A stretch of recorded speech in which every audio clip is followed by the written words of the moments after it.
शैलाभदेहं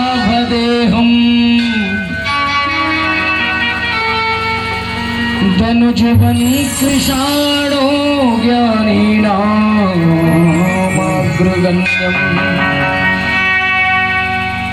सकलगुणधारणं वानराणामुधीशम्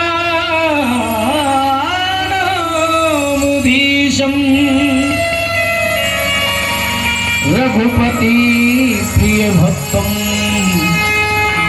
वात जातम नमामि। एक बार जोर से दोनों हाथ ऊपर करके बोले पवन पुत्र हनुमान की। ये उस समय का वजन है जब श्री राम जी का दरबार लगा हुआ था और उस दरबार में देश देश के राजा लोग पधारे हुए थे। सभी लोग कुछ न कुछ लेकर आए थे श्री राम जी को भेंट करने के लिए। उसी सभा में लंकापति विभीषण भी पहुंचे उस दरबार में और बहुत कीमती रत्न जो है उपहार लेकर आए और श्री राम जी के गले में इधर उधर पहले देखे, अगर कोई अच्छी कीमत की चीज अगर लाते हैं ना तो उनको लगता है कि इस सभा में जितने भी लोग हैं सबसे ज्यादा कीमत हमारी ही है, और इधर उधर देख के सीना चौड़ी करके और देते हैं कि लोग मुझे देखें कि मैं कितनी कीमती उपहार दे रहा हूँ। विभीषण जी के भी मन में यही विचार आया। आगे पीछे दाएं बाएं देखकर और सब जब डाले तो अपनी माला को पहले प्रेम से निकाले जो उपहार में लाए थे, उसके बाद धीरे धीरे प्रभु श्री राम जी के गले में डाले। ये चीज प्रभु को हजम नहीं हुई। भगवान क्या खाते क्या है? अहंकार। आज गौर कीजिए, संतों ने कहकर गया, बुजुर्गों ने कहकर गया है ना कि 10 वर्ष, इससे ज्यादा चलने वाला नहीं है। और हम लोग यहाँ पर करीब करीब जो 40-50 के उम्र का है और 50, 60, 70, 80 के भी लोग हैं यहाँ पे उपस्थित इस सभा में, तो हर 10 वर्ष में लोगों को ख्याल आ जाता है ना, बात यादें रहने लगती है। हर 10 वर्ष में उन्होंने अपने जीवन काल में देखा कि जो 10 वर्ष का जो कमाई धन किया अर्जित, जिनकी जैसी दशा से चला और उनको विनाश होने में भी जरा भी देर नहीं लगा।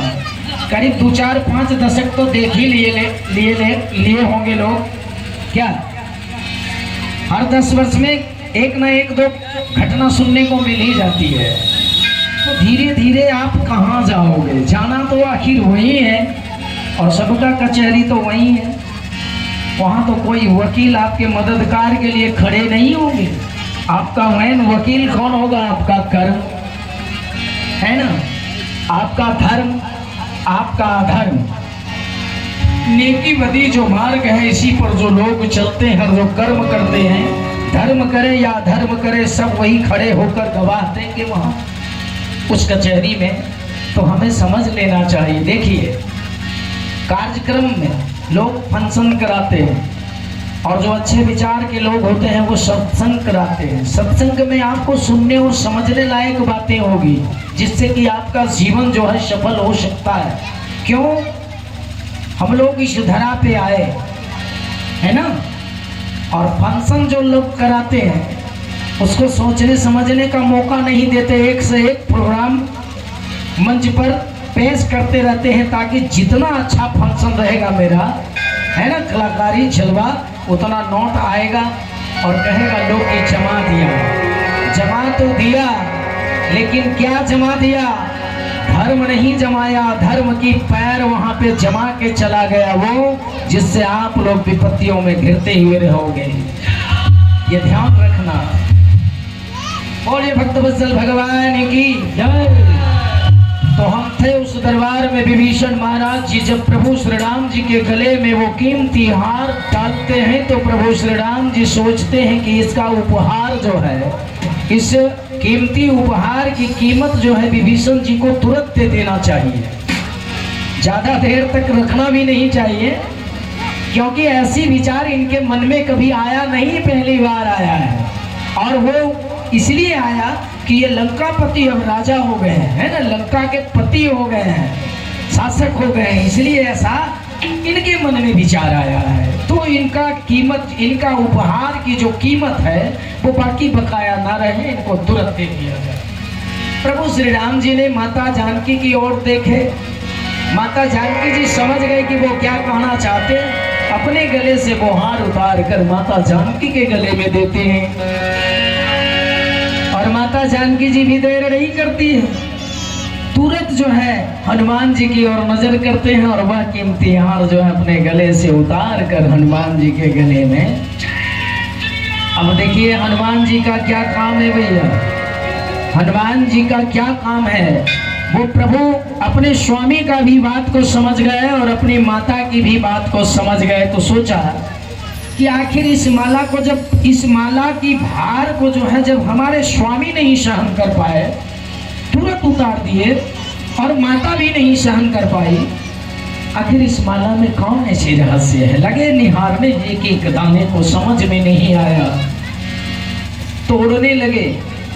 ऐसी विचित्र दशा को देखकर सभा में जो लोग थे हनुमान जी की ओर नजर दौड़ाए कि हनुमान क्या कर रहे हैं। अरे किसी को तो खले या ना खले, लेकिन विभीषण जी को तो खल रहा था कि हमारी अपमान इस सभा में, हरी सभा में हनुमान जी कर रहे हैं, ऐसा क्यों कर रहे हैं।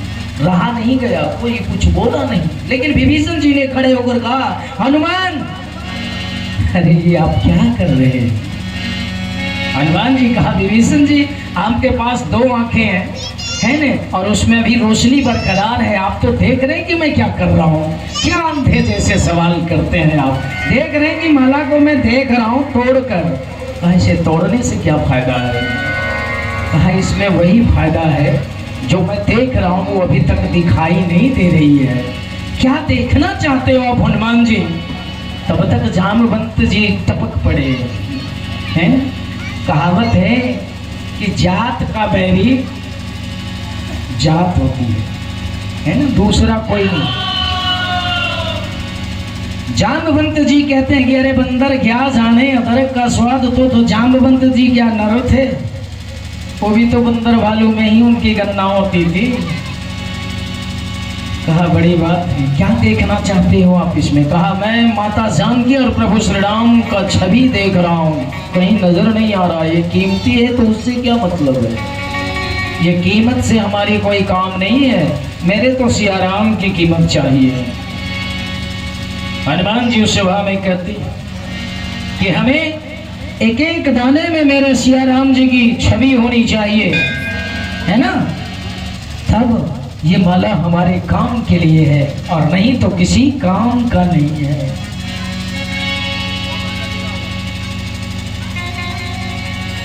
हनुमान जी उठकर खड़े हुए और कहा विभीषण जी को, विभीषण जी कह पड़े कि ये तो निर्जीव पदार्थ है हनुमान, इसमें सिया राम कहाँ होंगे, तुम तो सजीव हो, क्या तुम्हारे अंदर सिया राम है।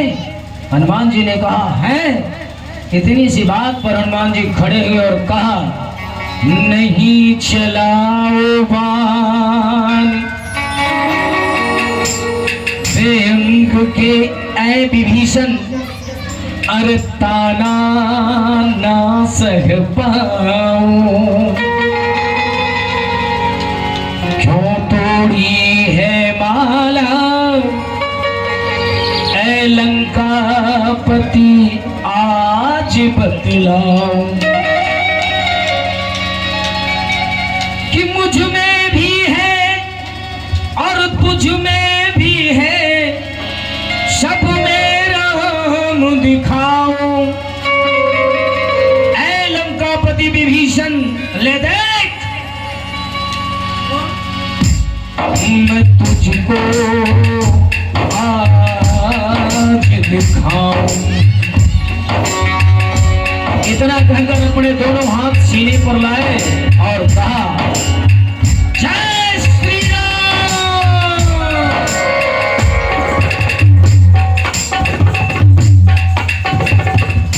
श्री राम जानकी बैठे मेरे सीने में, श्री राम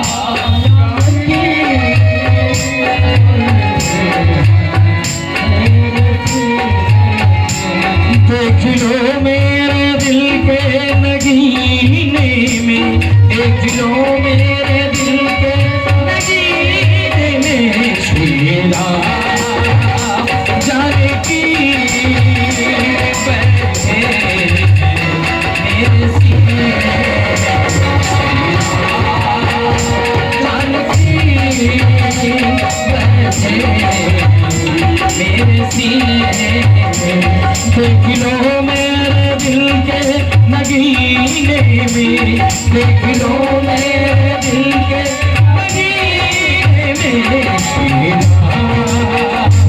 जानकी बैठे मेरे सीने में शीरा।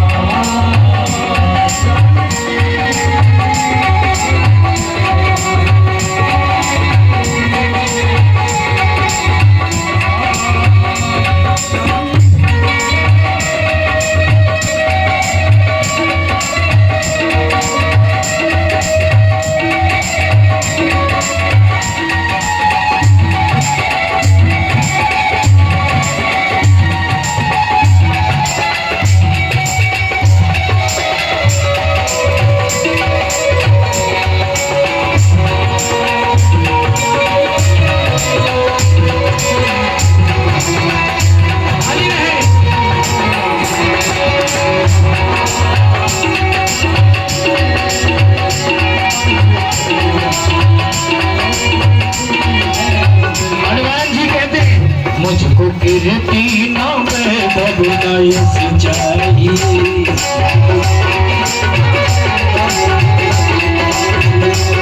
राम का नाम का मुझको रस चाहिए,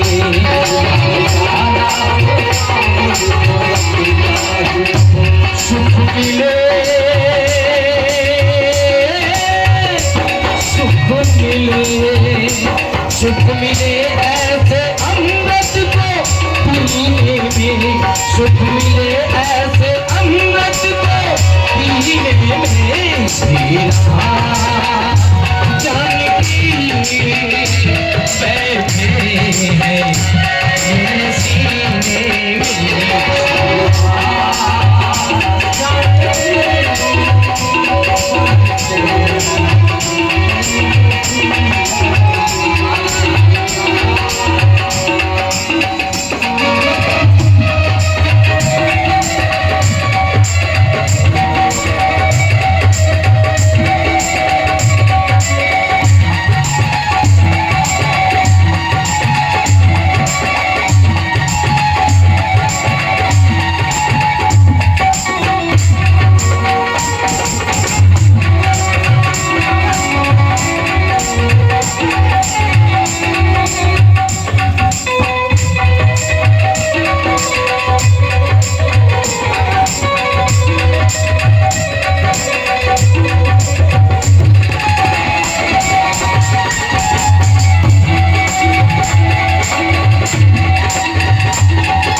हनुमान जी। राम रसिया हूँ मैं, राम सिमरन करूँ, राम रसिया हूँ मैं, राम सिमरन करूँ, सिया राम का सदा ही मैं चिंतन करूँ, सिया राम का सदा राम रसिया हूँ मैं, राम सिमरन करूँ, सिया राम का सदा ही मैं चिंतन करूँ। अनमोल कोई भी चीज मेरे काम की नहीं, ऐ विभीषण अगर दिखती अगर छवि सिया राम की नहीं, ओ राम रसिया हो राम सिमरन करूँ, सिया राम का सदा ही मैं चिंतन करूँ। सच्चा आनंद है, सच्चा आनंद है, सच्चा आनंद है ऐसे जीने में, सच्चा आनंद है ऐसे जीने में, जानकी बैठे तेरे सीने में।